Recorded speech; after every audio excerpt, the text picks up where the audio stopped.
tal amigos? ¿Cómo están? Muy buenas noches. Bienvenidos a la edición central de TN1 Noticias. ¿Cómo te va, Andrea? Buenas noches. Muy buenas noches. Estos son los principales títulos informativos.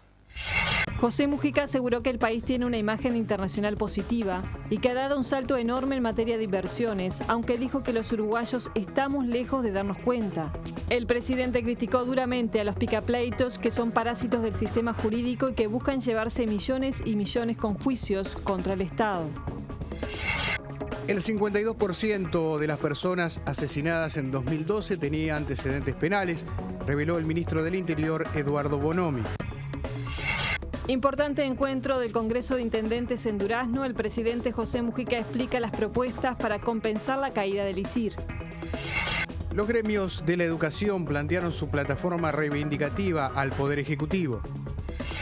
El Papa Francisco celebró su primera misa como sumo pontífice y aseguró que si no proclamamos a Jesucristo nos convertiremos en una ONG piadosa. Importante operativo antes, durante y al término del partido entre Nacional y Boca Juniors por la Copa Libertadores.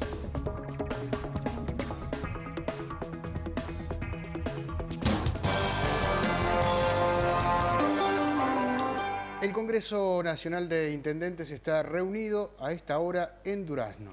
Los jerarcas departamentales reciben al presidente José Mujica, quien les explica los pasos a seguir luego de la caída del impuesto a la concentración de inmuebles rurales ISIR. En el Hotel Santa Cristina, cerca de Durazno, sede del encuentro, está nuestro corresponsal Roberto Vasconcellos. Roberto, buenas noches, te escuchamos. Buenas noches, el saludo para ustedes, exactamente como tú lo decías. A esta hora se está reuniendo el presidente de la República, José Mujica, con los intendentes. Puntualmente, sobre la hora 19, llegó el presidente de la República para cumplir con lo que había prometido, buscar una solución a el ISIR. Si ustedes me preguntan ahora qué solución se ha buscado, cuáles son las características, no lo sabemos. Hermetismo total de parte de todos los intendentes que tampoco lo sabían. El presidente les está explicando de qué manera se va a aplicar lo que significa, ¿verdad?, el impuesto al patrimonio que volvería nuevamente al sector rural. Al llegar el presidente José Mujica, un grupo de maestros que son residentes aquí en la ciudad de Durazno se acercaron al presidente de la República y le entregaron una plataforma reivindicativa. Vamos a compartir ese momento. Sí. No pedimos grandes cosas, presidente. No pedimos grandes cosas. Sí. Simplemente una de las cosas que pedimos es consideramos que los maestros recién recibidos que ingresan con 14.000 pesos en la mano precisan un poco más. Y necesitamos esas famosas horas de coordinación que las tienen todos los subsistemas y nosotros no las tenemos. Tenemos 4 horas de trabajo con niños. Yo voy a hacer todo lo que pueda, pero no dejen los gurises. No. Usted sabe que no lo hemos dejado. Con el gobierno, díganle todo lo que quieran. Nunca lo hemos dejado en la calle. Y vos defendenos, pero los gurises... Pero usted se acuerda que nosotros levantamos la crisis dentro de las escuelas. Y ahora nosotros necesitamos que usted nos escuche. Yo lo escucho. Y el problema es la mosca. Tenemos mucha gente, muchos maestros. Está mal repartida. Está mal repartida. Sí, da un poco para acá, para las tuyas. Sí, ya sé. Bueno, muchas gracias. Pero yo la mía la reparto. Muchas gracias. Bien, así estaba entonces la palabra del presidente junto a los maestros. Señalarles que ya llevamos una hora de reunión, seguramente esto va a demorar un poquito más, vamos a conocer los detalles. Los intendentes no saben todavía cuál ha sido, digamos, o cuál va a ser la propuesta del presidente José Mujica y si se va a conformar o no alguna comisión para ir regulando la manera de aplicación de este impuesto al patrimonio para tratar de lograr recursos para el arreglo de los caminos. Gracias, Roberto. Cualquier novedad nos estarás convocando nuevamente. Y continuamos en el tema educación relacionado con el gobierno, porque los gremios de la educación y el presidente Mujica se van a reunir nuevamente en el mes de abril. Esta tarde entablaron un diálogo con miras a la próxima rendición de cuentas, donde los docentes solicitan un incremento salarial. La relación entre los gremios de la educación y el presidente Mujica ha tenido altas y bajas. En esta ocasión se produce un acercamiento en busca de soluciones económicas previo a la discusión del presupuesto nacional. El incremento salarial es realmente insuficiente. Un maestro, un profesor que recién ingresa a trabajar en la ANEP, su salario cobra 17.000 pesos nominales, cuando un funcionario apenas 14.000 pesos en la mano. Además, se abordaron otros asuntos generales de la educación. Lo que hace a auxiliares de servicio para los centros educativos es una herramienta fundamental para la educación pública. No se ha hecho todo lo que quisiéramos que se hubiese hecho. Hay problemas de coordinación, hay problemas de demora, pero en lo que refiere a infraestructura, hemos visto obras que se han concluido, otras obras que están en ejecución y sobre todo hay muchas obras proyectadas que esperemos que se cumplan en tiempo y forma. Hace menos de un mes el presidente criticó los paros en secundaria y la actitud de los gremios. ¿Por qué castigar a los chiquilines? Vení, patear al gobierno, romperlo todo lo que quiera, pero no dejé los gurillos en pelota. Le hemos planteado nuestro desagrado por ese tipo de expresiones porque creemos que no contribuye al necesario diálogo entre los distintos actores que hacen a la vida de la sociedad en un tema central como es la educación. Con las posiciones claras, se restablece el diálogo que en el corto plazo también incluye un nuevo Congreso de la Educación para este año. Bien, vamos ahora a otros temas. En instantes estaremos con nuestra unidad móvil directamente desde el Estadio Centenario. Hoy el ministro del Interior, Eduardo Bonomi, participó del tradicional almuerzo de ADM y así surgieron algunas revelaciones por parte del titular de la cartera. Sí, el secretario de Estado dijo que el 52% de los asesinatos ocurridos en 2012 fueron a personas con antecedentes penales. Bonomi expuso la evolución de los delitos desde los 90 a nuestros días y afirmó que si bien la economía y las políticas sociales han mejorado en el último tiempo, eso no se ha reflejado en una baja de la criminalidad. Esto porque ha habido una consolidación de la subcultura del delito. La consolidación de una subcultura del delito genera fuerte identidad y lazos de lealtades, además de derribar un conjunto de valores de tolerancia, respeto a la vida y cultura del trabajo que luego no se recuperan a la par que la economía. El ministro del Interior afirmó que el incremento de los hurtos y las rapiñas consolida la percepción del miedo. A partir del 2000, los hurtos crecieron en 5 años un 100%. Por lo tanto, la experiencia propia o cercana de haber sido robado es claramente un factor determinante para instalar la preocupación primero y luego el miedo. Además, ha habido una expansión del crimen organizado. El crimen organizado representa una amenaza para la seguridad ciudadana. Se trata de un fenómeno multifacético, de gran alcance y en constante transformación, lo que hace difícil, muy difícil, frenarlo. Bonomi afirmó que el 52% de los asesinatos cometidos en 2012 fueron a personas con antecedentes penales. Los riesgos de vida asociados con la participación en el mundo del delito y con la asociación con individuos que pertenecen a esta misma esfera de la sociedad ha aumentado. 4 de cada 10 víctimas de homicidio, un poco más incluso, son en la actualidad personas que han sido procesadas por violaciones de la ley penal. Aseguró que aquel que tiene antecedentes penales tiene 11 veces más posibilidades de ser asesinado que un ciudadano común. El Uruguay en el que decíamos, estas cosas no pasan, no existe más.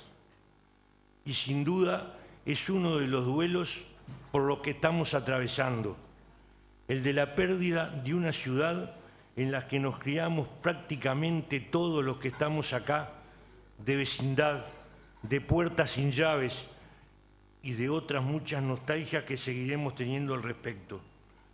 Debemos aceptar que habrá que trabajar durante mucho tiempo juntos para aproximarnos nuevamente a una situación parecida. Bonomi también le respondió al sindicato de policías que días pasados concurrió hasta el Ministerio del Interior reclamando un encuentro con el secretario de Estado. Los integrantes del sindicato policial tienen que entablar una forma de relación un poquito distinta a lo que están haciendo. Ellos primero gritan, primero insultan y después averiguan. Entonces, mientras mantengan ese modo de comunicación con nosotros, yo no pienso tener reuniones. Hay que tener una forma de relacionamiento correcto, porque si hubiera tenido la reunión, que no estaba en el ministerio, además tenía una agenda, ellos arrancan para el ministerio y piden reuniones, no saben si uno está en el ministerio o no está. Entonces, si hubiera tenido la reunión, quizás hubiera tenido un cambio de palabras algo más fuerte de lo deseado, porque las cosas que dijeron son absolutamente equivocadas. Entonces, que cambien la forma de relacionarse. Terminó el primer tiempo en el Estadio Centenario por Copa Libertadores. Boca le está ganando a Nacional 1-0. Sí, nos vamos en vivo al Estadio Centenario. Diego Tavares, te recibimos.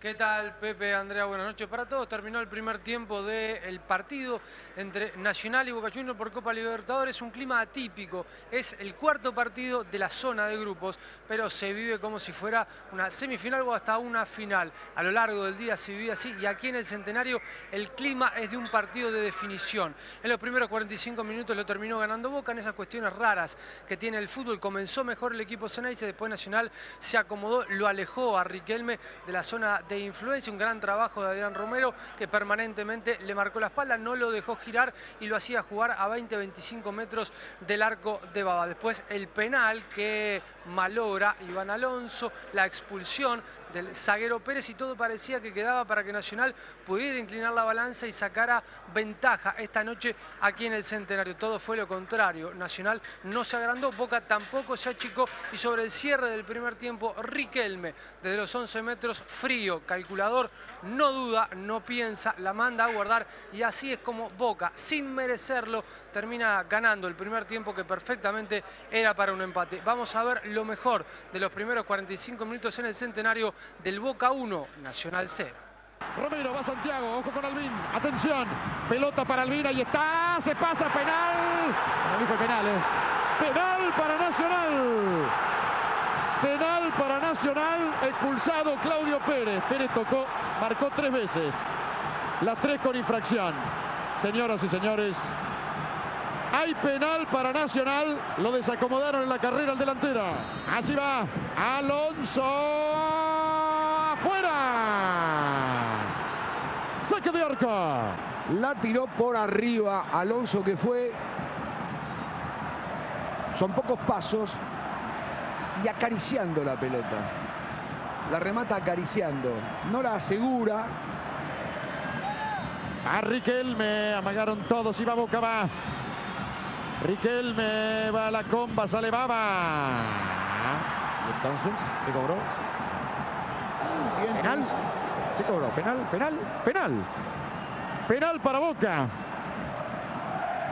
Amonestado Scotti, penal para Boca, marcado el señor Oliveira, señores. 43 minutos, Boca va por el primer gol, va Riquelme.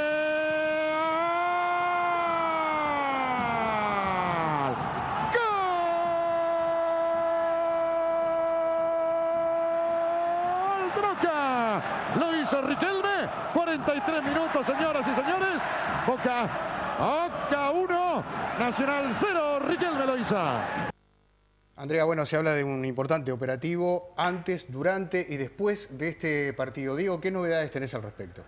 Bien, así es, unos 1000 efectivos estuvieron involucrados o estarán involucrados en todo este operativo. Hace minutos nada más hablé con el inspector mayor Iraola, que es el que está a cargo de toda la planificación, y me decía que hay entre 10 y 20 detenidos, nada más, algunos por consumir alcohol, droga, pero los incidentes, los focos de violencia han sido muy pequeños y muy aislados.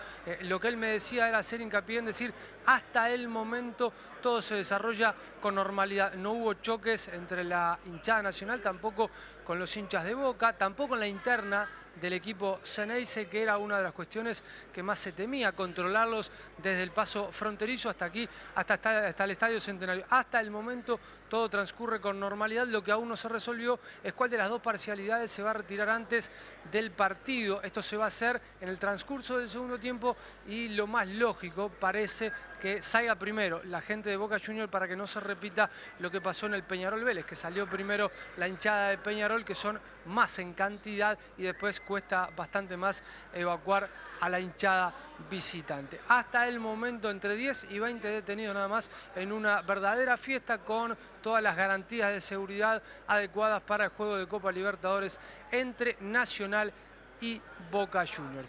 Si les parece, Pepe y Andrea, si no tienen alguna otra consulta, vamos a ver lo que dejó una nueva etapa de Copa Libertadores, entre otras cosas, con el Atlético Mineiro, que es el único que tiene puntaje ideal, y con el otro partido de la llave de Nacional, el 0-0 entre Barcelona y Toluca. En el grupo donde los locales no pueden ganar, Barcelona no pudo ser la excepción. Recibió al Toluca mexicano y ninguno de los dos supo quebrar el cero, y el empate le dio aire a Nacional y a Boca. El Olimpia de Ever Almeida goleó al Deportivo Lara por 5-1.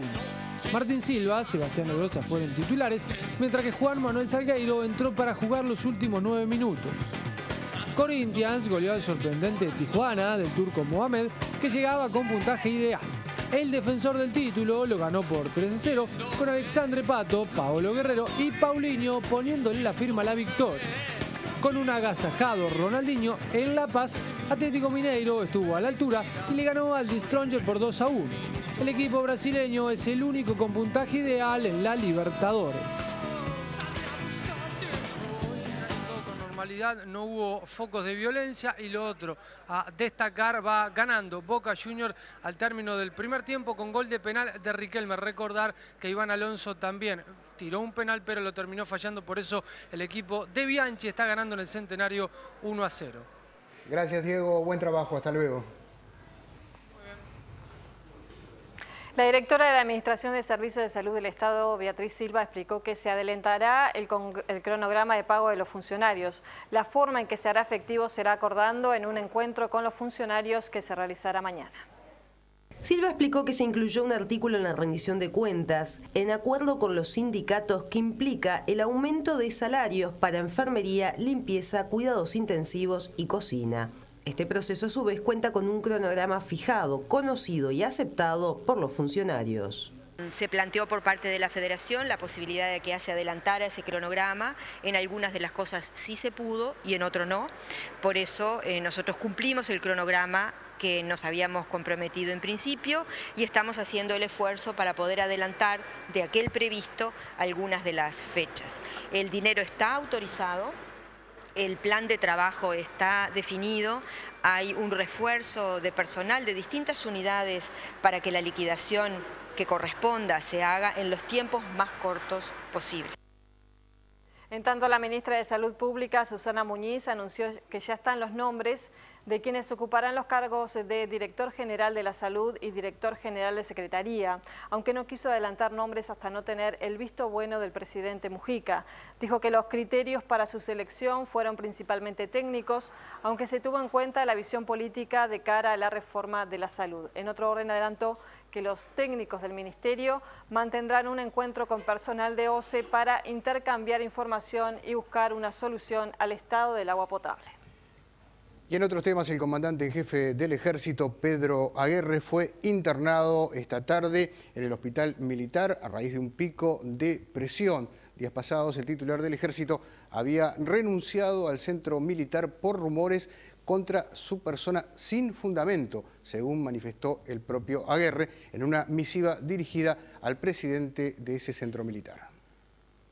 Días después de que el comandante del Ejército renunciara al centro militar, Pedro Aguerre Siqueira fue internado este jueves en el Hospital Militar tras padecer un pico de presión.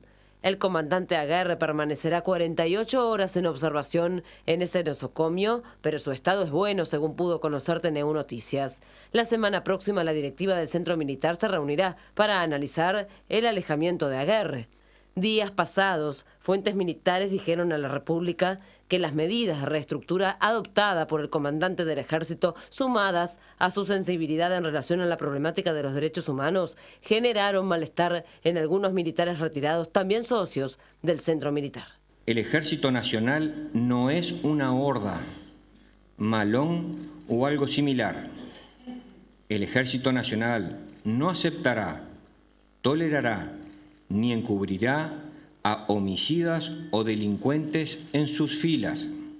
No tengo conocimiento de ningún pacto de silencio para encubrir delitos dentro de la fuerza que comando, pero aún desconociendo si ha existido o existiera hasta la actualidad dicho pacto, desde este momento doy la orden de su revocación inmediata. En el año 2002, el padre del comandante Pedro Aguerre Albano publicó el libro Hermano, trabajemos de preso. Allí dio su versión sobre la corriente militar 1815, el gobierno de Pacheco y la dictadura. A raíz de esto, algunos militares retirados habrían agudizado su malestar pidiendo una definición del comandante del ejército. El Ministerio de Salud Pública firmó un convenio con Naciones Unidas para la construcción de un nuevo hospital en la ciudad de Colonia. El hospital público es el mayor prestador de salud en esa ciudad con 15.000 usuarios.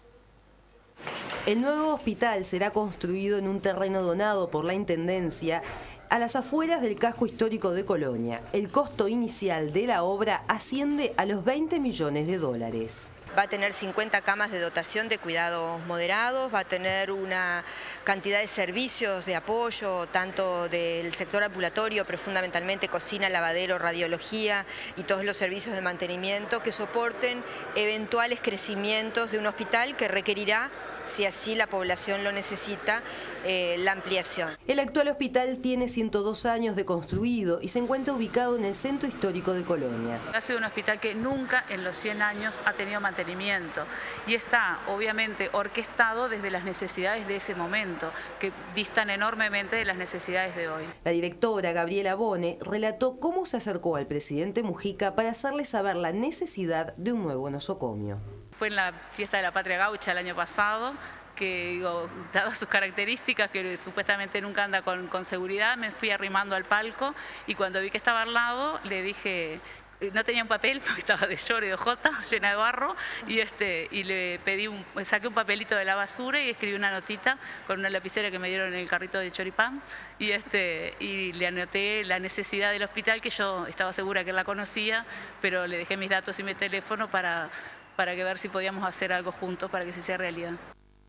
El senador Jorge Larrañaga visitó al ministro de Industria, Roberto Kramerman, para plantearle la posibilidad de que empresas multinacionales de telefonía móvil estuvieran haciendo un uso inadecuado de las licencias que les fueron otorgadas. El planteo realizado por el senador fue que a su juicio las empresas multinacionales están violando las licencias de telefonía móvil y que esto está en contra de la legalidad vigente en el país. Nosotros estamos defendiendo, no es una versión monopólica. Nosotros estamos defendiendo el interés nacional, estamos defendiendo la legalidad vigente, estamos defendiendo las autorizaciones y las licencias que oportunamente se otorgaron y que sostenemos se están violando, porque si uno tiene una licencia para prestar telefonía móvil, no puede prestar telefonía fija. Eso está en la tapa del libro. A partir de esta denuncia, la URSEC ha dispuesto una investigación técnica y jurídica. El ministro Roberto Kramerman dijo que un sistema ordenado de telecomunicaciones implica que cada jugador cumpla su rol y que en el caso de constatarse esta posible violación, hay una normativa prevista que establece los pasos a seguir, incluyendo sanciones. Si existiera entonces, de acuerdo a los servicios jurídicos y técnicos, abuso en el uso de licencia, estas sanciones pueden ser desde intimación a sanciones de extrema gravedad en el caso de que se persistiera con la conducta ilegítima.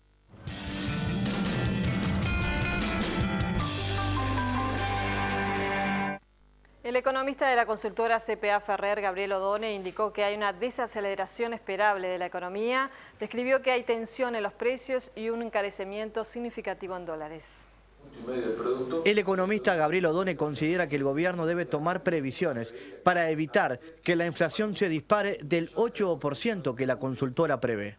Esas medidas deberían ser fundamentalmente en el control del gasto público y las negociaciones salariales. El gobierno debería intentar incidir en la negociación salarial para que los mecanismos de compensación o los mecanismos de acuerdos que los salarios definan sean más moderados, y eso supone por lo menos, decíamos nosotros, tomar como mecanismo de inflación esperada la inflación tendencial y no la inflación, el IPC registrado. En cuanto a los precios, los lineamientos pasarían por acuerdos específicos sin tener que llegar al control de precios. Una política monetaria más constreñida, más limitada, como ha venido siendo hasta ahora, pero que sea acompañada por la política fiscal y por la política de ingresos, cosa que no ha ocurrido hasta ahora. El precio del dólar también formó parte del análisis de la consultora CPA Ferrer.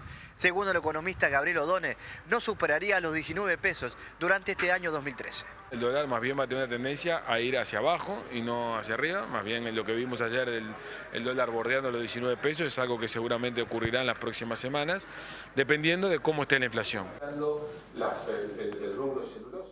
La industria manufacturera, sin considerar la actividad de la refinería, mantuvo en enero de este año un aumento en su producción de 8% comparable con el mismo mes del año pasado. En el último año móvil, el aumento fue del 2,1%, según datos del Instituto Nacional de Estadística. La información económica la proporciona el Instituto Uruguay 21. Vemos ahora la cotización de las principales monedas. La cotización de la moneda es una presentación del Banco República, el banco del año. Volvió a bajar el precio del dólar, que cerró en la compra a 18.75 y en la venta a 19.20. También bajó el dólar interbancario billete, en este caso a 18,961. Se mantuvo sin variantes el peso argentino a 2 y 3 pesos. El real bajó 8.75, 10.25 y el euro billete no tuvo variantes. 24.20 en la compra, 25.10 en la venta. La unidad indexada 2,5645.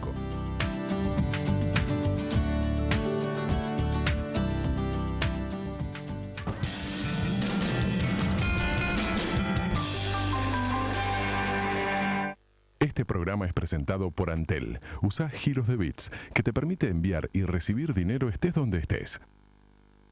Solo 12 horas después de su elección, el Papa Francisco salió del Vaticano hoy temprano para rezar en una basílica de Roma. El martes se realizará la ceremonia oficial de Asunción. Desde el Vaticano nos informa Pablo Monsalvo. Roma amaneció con Papa nuevo.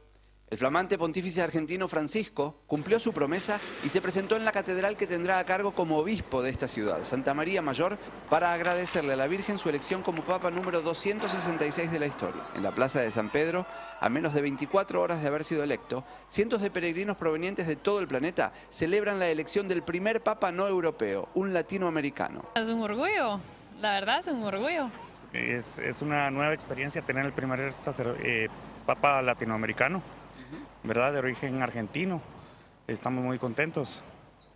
Este religioso de 76 años, a quien se le extirpó un pulmón cuando joven por una infección, es el primer jesuita en llegar a la cúpula del poder de la Iglesia Católica. Hijo de una pareja de italianos inmigrantes provenientes de la región del Piemonte, en el norte de este país, es conocido por su timidez, su bajo perfil y su insistencia en estar cerca de los pobres. Su papado comenzará oficialmente el próximo martes 19 de marzo, con una misa de entronización en la que se esperan dignatarios de todo el mundo. Yo lloré, pero de la alegría, porque es que me pareció una cosa, además es algo inolvidable, es histórico y a mí es que sobre todo me encanta. Mucha alegría y satisfacción, porque así lo entiendo cuando hablo nuestro idioma. En su país natal, nunca ocultó el enfrentamiento público con el gobierno de los Kirchner, no solo por lo que él consideró el aumento constante de la pobreza, sino también por su férrea oposición al matrimonio entre personas del mismo sexo y el aborto, ambos temas cercanos a la presidenta Cristina Fernández. Se espera que sea un conservador moderado, que continúe con la línea de los últimos dos papas que tuvo el catolicismo, pero quizás se abra en algunas cuestiones menores. Según se informó, la visita a su predecesor, el hoy Papa Emérito Benedicto XVI, podría producirse entre mañana y el sábado. Además, confirmando sus gestos constantes de humildad y sencillez, ha preferido ir él mismo a buscar sus pertenencias personales, sus efectos, a la casa donde ha vivido hasta el inicio del cónclave, en las afueras de la Ciudad del Vaticano, y no ha enviado a ninguna otra persona en su nombre, como han hecho con anterioridad sus predecesores. En la Ciudad del Vaticano, Pablo Monsalvo, TN1 Noticias. Y más tarde el Papa Francisco dijo en una misa para los cardenales en el Vaticano que la Iglesia será solamente una organización no gubernamental piadosa si no tiene presente el consejo de Jesucristo. El Papa ofició este jueves su primera homilía desde la Capilla Sixtina en compañía de los 114 cardenales que lo eligieron como nuevo líder de la Iglesia Católica. La homilía se desarrolló en latín con algunos pasajes en italiano. Entre las ideas más destacadas de la misa, el Papa habló de la necesidad de edificar la Iglesia. Esta vida es un camino. Cuando nos paramos, la cosa no funciona. Caminar siempre, dijo el sumo pontífice, quien reconoció que el proceso no es fácil. La celebración de la misa solemne de inicio del pontificado será el martes 19 de marzo en la Plaza de San Pedro del Vaticano. Se espera la presencia de numerosos jefes de Estado y primeros ministros de todo el mundo y decenas de miles de fieles. El candidato opositor venezolano Enrique Capriles pidió un debate con el presidente Nicolás Maduro al tiempo que en Caracas siguen los homenajes a Hugo Chávez. Ampliamos esta y otras noticias. El candidato opositor a la presidencia de Venezuela desafió el jueves a su rival, el mandatario interino Nicolás Maduro, a medirse en un debate público en un nuevo round de una campaña dominada hasta ahora por insultos y acusaciones mutuas. La carrera para los comicios del 14 de abril se recalentó luego de que Enrique Capriles pusiera en duda los reportes oficiales sobre los pormenores de la muerte de Chávez.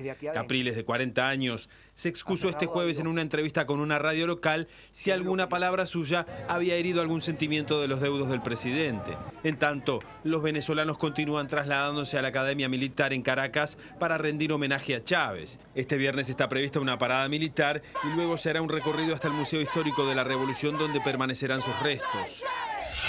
El departamento boliviano de Cochabamba se declaró en estado de emergencia debido al desbordamiento de ríos a causa de las intensas lluvias. Las precipitaciones dañaron miles de hectáreas de cultivos, en su mayor parte de bananas, y ya afectaron a unas 6.000 familias. Una situación similar se vive en Santa Cruz, donde también las precipitaciones obligaron a suspender las clases.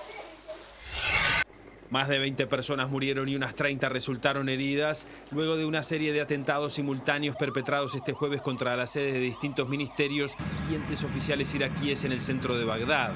Los ataques con bombas se sucedieron cerca de una de las entradas de la zona verde, que corresponde al perímetro de seguridad del Parlamento iraquí y numerosas embajadas. Casi 10 años han pasado desde la invasión estadounidense que derrocó al gobierno de Saddam Hussein y el país todavía se enfrenta a una fuerte crisis política y humanitaria.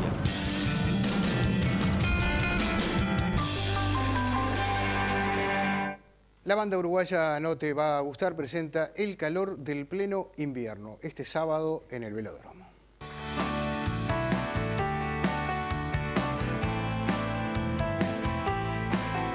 Con entradas agotadas y un disco triple bajo el brazo, No Te Va a Gustar realiza la presentación oficial de su último disco, el sábado en el Velódromo de Montevideo. El ingreso al espectáculo estará permitido desde las 17:30, habiéndose habilitado 2 vías de acceso, una por Avenida Ramón Benzano y otra por Ricaldoni. El show comenzará a las 20:30 con la banda invitada La Franela. Los siguientes sábados también encontrarán el grupo tocando su último álbum, pero en el interior del país. El 23 de marzo estará en el Parque Arriague de Salto y el 30 en el Club Anastasia de Fraiventos. Durante el mes de abril, No Te Va a Gustar tendrá varias fechas en Argentina, empezando el 6 en Buenos Aires y pasando por Río Cuarto, Córdoba, San Luis, Mendoza, Santa Fe y Rosario.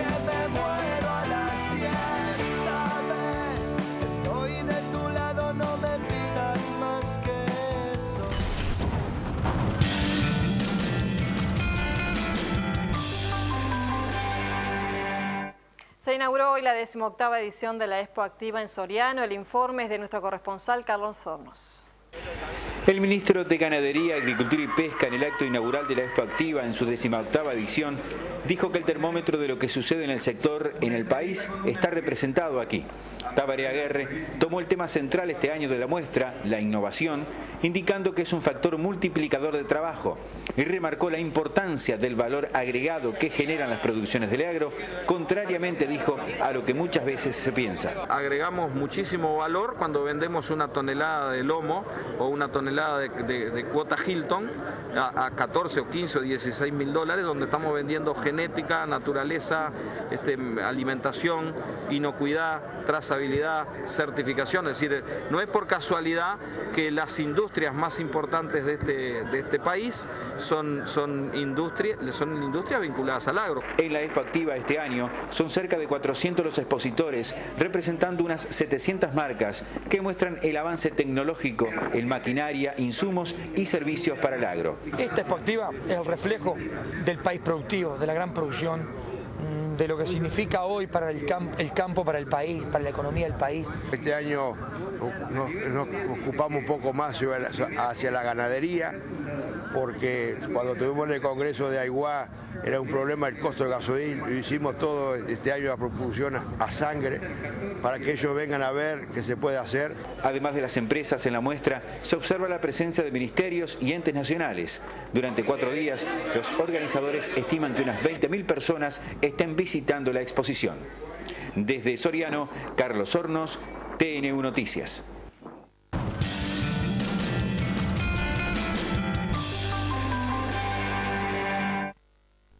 El Instituto Nacional de Colonización compró en 2012 15.000 hectáreas de campo, superando las 370.000 en total.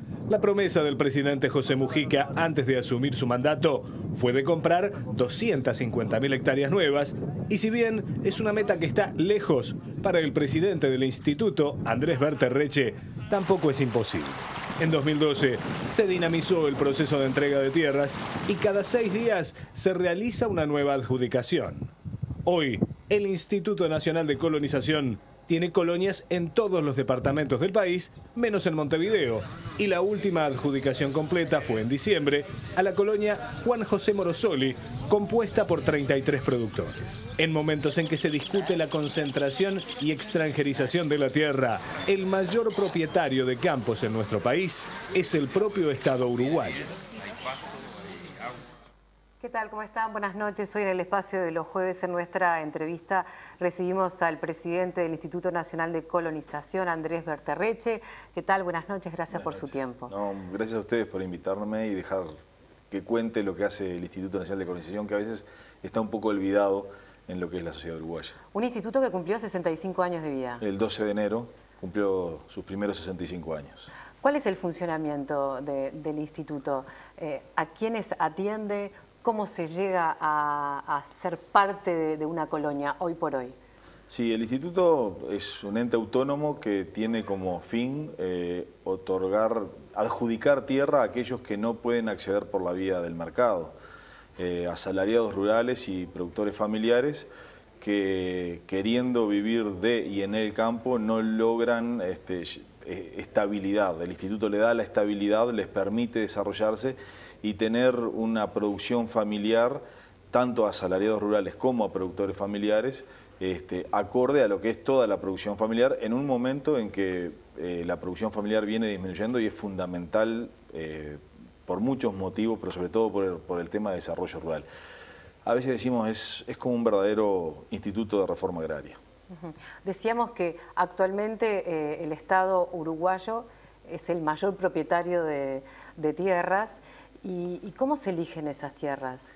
¿Cómo se compran esas tierras? Sí, el Instituto Nacional de Colonización, que es parte del Estado uruguayo y que es el mayor propietario, y que es bien interesante porque se circunscribe a lo que es el concepto de propiedad social de la tierra. Es decir, la tierra esa es de todos y cada uno de los uruguayos, que se da en usufructo a algunos uruguayos para que puedan producir y generar poder estabilizarse con su familia allí. En ese marco el instituto lo que hace es, mediante 3 sistemas diferentes, que puede ser la compra directa, hay alguien que vende, el instituto compra, eso no lo usamos mucho porque puede ser peligroso cuando se manejan montos de dinero muy grandes, puede dar paso a suspicacias, es en casos puntuales. La expropiación, expropiamos tierra, alguien que no nos quiere vender, pero sí nosotros la queremos comprar, y bueno, tenemos capacidad para expropiar, y fundamentalmente lo que es el artículo 35, que es todo contrato compra-venta de 500 hectáreas con EAD 100 tiene obligatoriamente que pasar por el instituto, y el instituto puede sustituir al comprador en igual condición y precio. Y esa es la forma en que en general compramos nuestra tierra. Para tener una idea, en lo que va del año ya llevamos compradas cerca de 2.000 hectáreas en este 2013 y mayoritariamente ha sido por este artículo 35, que es una herramienta formidable para que el instituto pueda acceder a la tierra. ¿En dinero cuánto representa? ¿Cuánto representa? El total de las tierras que tiene el instituto. Si hacemos, nosotros tenemos más o menos 350.000 hectáreas, 375.000 hectáreas. Esto anda, a los precios actuales de la tierra, anda cerca de los 3.000 millones de dólares. Es un ente chiquito, muy eficiente, muy austero, poco conocido, pero debe ser de los que tiene más patrimonio. Y es patrimonio de todos los uruguayos. Y ahora está en discusión el ISIR, parte de lo recaudado del ISIR era para el Instituto de Colonización. Sigue siendo, porque en realidad la inconstitucionalidad que se fijó en el ISIR es para el artículo 1 y 2 del ISIR. El ISIR tiene un segundo numeral que es el que tiene que ver con una adecuación de los campos que se compraron, vendieron antes del 2007, y esa adecuación, que es una cifra que anda anualmente de cerca de los 18 millones de dólares, por lo menos fue lo que se recaudó el año pasado, va directamente al Instituto Nacional de Colonización.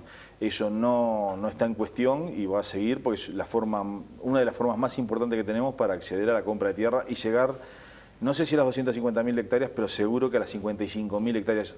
En los primeros 3 años compramos 30.000 hectáreas cuando lo previsto eran unas 25.000, así que nos tenemos fe. Hay una instancia parlamentaria también. Con respecto al ISIR, ¿existe la posibilidad de una derogación? Sí, no, esperemos que no.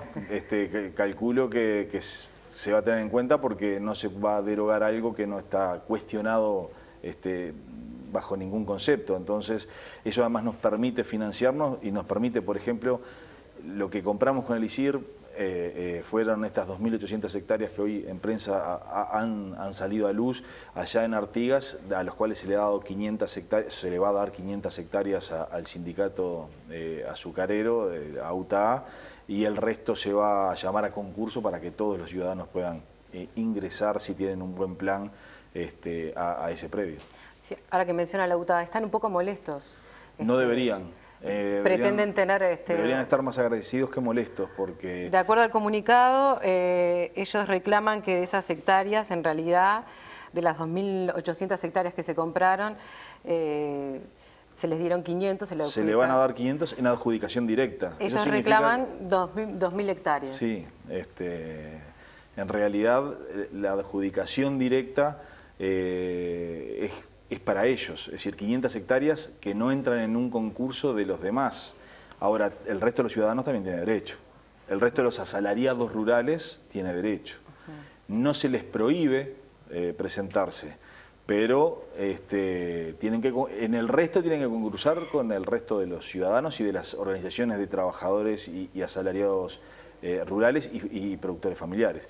Por lo tanto, en un país donde por primera vez en toda su creación se le ha dado tierras específicamente a los sindicatos rurales, yo creo que deberían de tener otra posición. De acuerdo al comunicado, dice que están esperando reunirse con ustedes. Sí, nos vamos a reunir.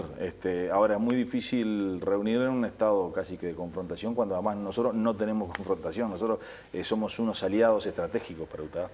Bien, yo le decía que en momentos que se está discutiendo de la concentración de la tierra, la extranjerización, ¿qué se hace desde el Instituto de Colonización para evitar? Volvemos al mismo ejemplo. En diciembre se decidió la compra de estas 2.800 hectáreas. 2.800 hectáreas que la vendía un ciudadano brasilero y que se la vendía a un fondo de pensión extranjero. El instituto lo compró. Esto está sobre la frontera. Esto es soberanía, esto es luchar contra la concentración de la tierra, esto es luchar contra la extranjerización de la tierra. Las 1.180 hectáreas que compramos el 2 de enero, porque trabajamos el 2 de enero, no nos fuimos de licencia, y que se lo dimos a una organización de productores lecheros, se lo vamos a dar porque está en la etapa de planificación, iba a ser comprado por un inversor argentino. Lo compró el Instituto de Colonización, es decir, que está en manos soberanas y en cada uno de nosotros, que somos los propietarios en definitiva. Barterreche, le agradezco muchísimo su tiempo. Por favor, el agradecido soy yo y ojalá pueda seguir con mucho entusiasmo diciendo todas las cosas que se están haciendo a favor del desarrollo rural en el Uruguay. Gracias por estar en Televisión Nacional. No, por favor. Con ustedes me reencuentro el próximo jueves. Siguen en TNU Noticias. Vemos el pronóstico del tiempo de Nubel Cisneros. El viernes comienzo de jornada frío, aún con abundante nubosidad, lo que en las primeras horas mantendrá inestable la zona costera. La tarde se presentará templada cálida, con cielo parcialmente nublado, lo que permitirá disfrutar de actividades al aire libre, no olvidando que en la tardecita retorna el frío. El sábado habrá que salir abrigado, pues las mínimas nuevamente serán bajas, en el entorno de 8 a 10 grados. Con el avance del día, las temperaturas se modifican gradualmente hasta llegar a los 30 grados de máximas en la frontera norte y de 24 a 27 grados en el resto del país, con mejor presencia de sol. Y si está haciendo planes para la noche, en su vestuario deberá incluir el abrigo. Mucha gente se preguntaba hoy por qué tantos aviones de combate sobrevolando el cielo de Montevideo, el avión Hércules C-130. Es que la Fuerza Aérea cumple mañana 100 años. Durante este año habrá diversas actividades. El acto central es en la base aérea Boiso Lanza, mañana viernes sobre el mediodía, con la participación del presidente José Mujica y otras autoridades de gobierno. Y además va a haber actividades abiertas al público. El sábado habrá acrobacias aéreas en la Rambla de la Mansa, en Maldonado, mientras que el domingo el espectáculo llegará a la Rambla de Montevideo frente al Club de Golf. Nos vamos. Nos vamos, continúen en TNU, ya llega Cuéntame. Hasta mañana. Hasta mañana.